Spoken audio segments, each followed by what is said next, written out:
Ryan Derver, the weatherman on the moose here, chilling on my vacation here in Costa del Sol, here in Eorzea. Of course, you know, I'm here to talk about Final Fantasy XIV, because of course I am. Because, you know, it's one of those things where it's like, Donnie and Sean, you guys know games, you know great games, but you don't know Final Fantasy XIV, and that's okay. I'm here to, you know, give the folks my take on all the big Final Fantasy XIV news. Of course, if y'all haven't been following this news story, of course, over on the Twitters, you might have seen me throw a whole bunch of capitalized tweets, caps lock only tweets, one might say, out there, talking about kind of how excited I was that during last week's Final Fantasy XIV keynote, Yoshi P was on the stage, the creator, like the creator behind Final Fantasy XIV, and he was talking about kind of the next expansion and how hyped we should be for the next expansion.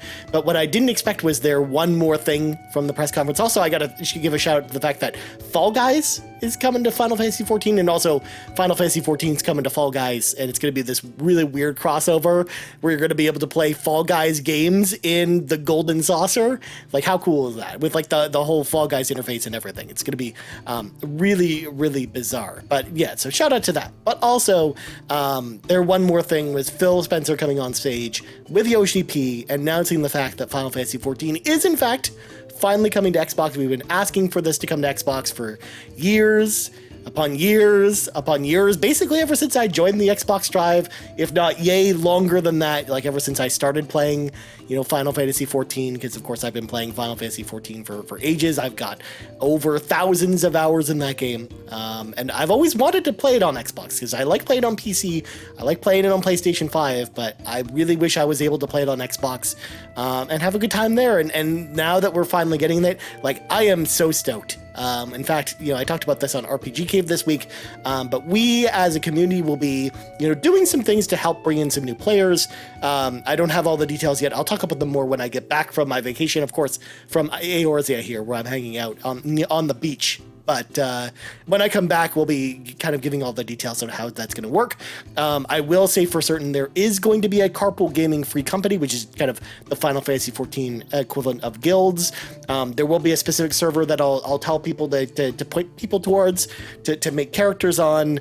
And likewise, we will go ahead and do all kinds of cool things together. Like my aim is to actually, you know, sometime over my vacation, save enough money in the game, actually, to buy a free company house for us, so we can have like a carpool gaming house that we can all kind of hang out in and do cool things. I'll make sure it's got all the accoutrements, like a submarine and a stripper pole and all kinds of like a disco ball and all kinds of weird stuff.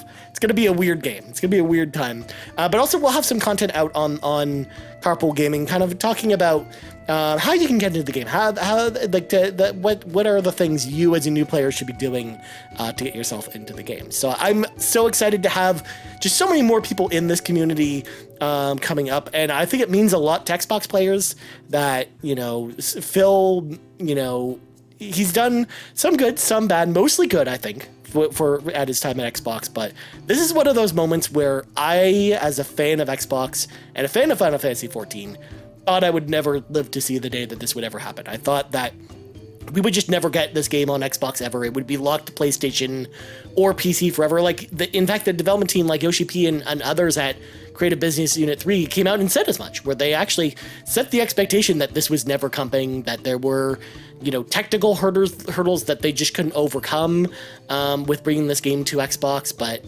I mean, clearly they've, you know, figured that out, and I couldn't be happier. Like, I am so excited that, you know, either later this year or early next year, we're still kind of unsure as to the details as to when the open beta is coming to Xbox. They just said it'll be part of patch 6.6, which is going to take place towards the end of, like, the first chapter starts in October, and then the second chapter starts in January. I imagine it's probably that January mark, which is when we see the Xbox Open Beta, which the way it worked on PlayStation 5 and the way I imagine it'll work on Xbox as well is you'll actually be able to play the game for free, even if you don't own the game on another platform. But if you are already part of Final Fantasy XIV, you'll be able to play with your characters that already exist on all the other rubs. You just have to, you know, install the trial install the beta on Xbox, and it'll work as normal, and it should actually just kind of allow people to kind of get like a kind of a great head start into Final Fantasy XIV.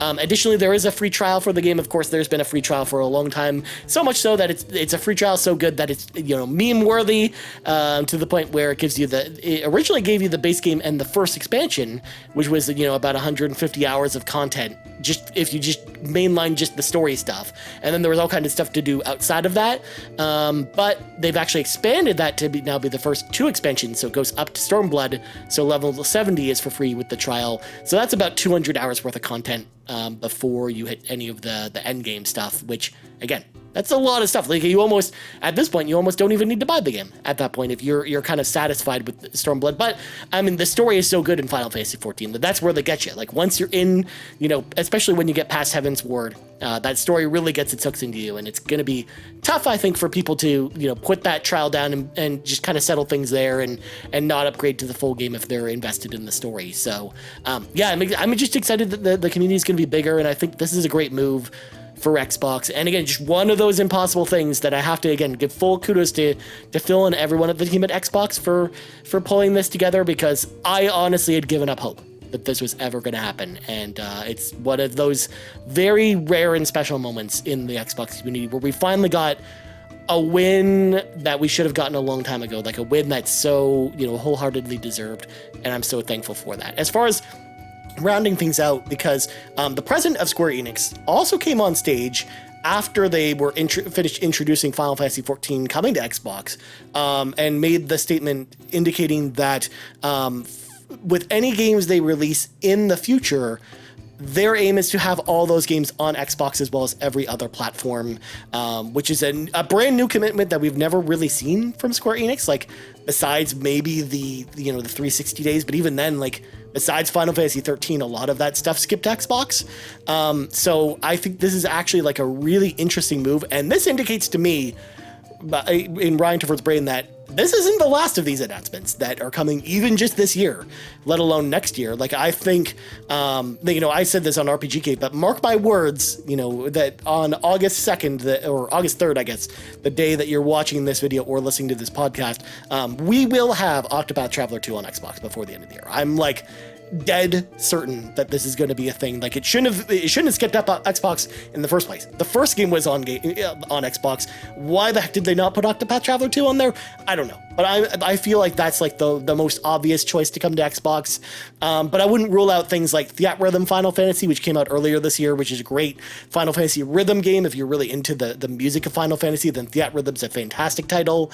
I also wouldn't rule out something like Final Fantasy VII Remake.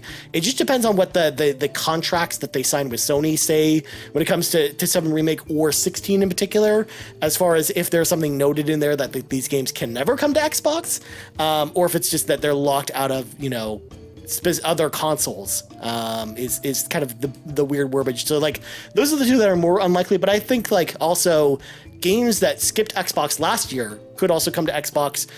My thought process is, of course, things like Tactics Ogre Reborn, which skipped Xbox, or Star Ocean, the second story R, which is coming out later this year, missing Xbox, or even Valkyrie Elysium as well, another game that was PlayStation exclusive, that I could see coming to Xbox. Like, I think there's a lot of stuff, but also I think this just assures us that unless Sony writes the giant check and runs over with the giant bag of money with like the $sign on it, I expect everything Square Enix releases from now on to come to Xbox, unless, again, there's like some kind of like binding agreement with Sony where they take the bag of money and say that. Because I actually wouldn't rule out the idea after this announcement of there also being games that skip PlayStation that only come to Xbox or come to Xbox first, instead of PlayStation. Like, I actually think there's a possibility that Phil and Microsoft actually decide to write checks to Square Enix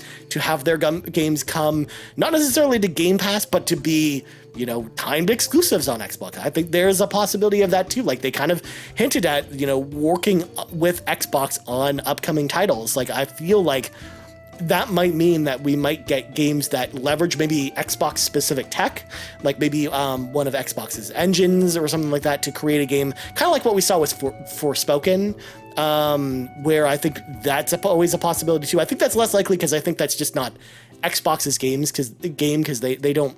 I feel like Xbox doesn't mind as much that a lot of the other like third-party releases end up on multiple platforms, and they're not really chasing the third-party exclusives that Sony are. They're more just trying to make sure that all of the big third-party games also just happen to come to Xbox as well, and then maybe nailing like the marketing deal, like we're kind of seeing with Persona 3 Reload, because we saw a new trailer for that today, and I actually couldn't believe my eyes. Like I still can't believe the fact that the Microsoft has the marketing rights to Persona 3, because it's literally Xbox branded on every single one of those trailers, which is just crazy to think about, considering, you know, Persona's history. So yeah, I can imagine like those are the type of deals they make with Square Enix. And I think we will see more Square stuff on Xbox. And I don't think this is the last of the announcements this year. I think we will get, before year's up, probably I'm going to just predict 2 games that skipped Xbox that'll probably come to Xbox. And my picks for that would be Octopath Traveler 2 and Live Alive is the other one. Because Live Alive just came to PlayStation. It was Switch exclusive, and it skipped Xbox again for some reason. It also came to PC. So I think that's the other one that's like I'm pretty sure that'll also come to Xbox as well before the end of the year. So lock those in. Those are my picks. But that's everything that I thought about kind of the Square Enix showcase. Of course, Dawn Trail, the new expansion for Final Fantasy XIV, looks incredible. It's kind of like this vacation that the Scions of the Seventh Dawn are kind of going on after, you know, stopping world threat after world threat after world threat. They're kind of they just kind of need a vacation. And it's kind of the beginning of a brand new story, because they wrapped up kind of the main storyline from Final Fantasy XIV in the last expansion, Endwalker, and they're kind of starting like a brand new storyline with this expansion. So it's just one of those things where I actually feel like for new players, like this is going to be the perfect time actually to jump in.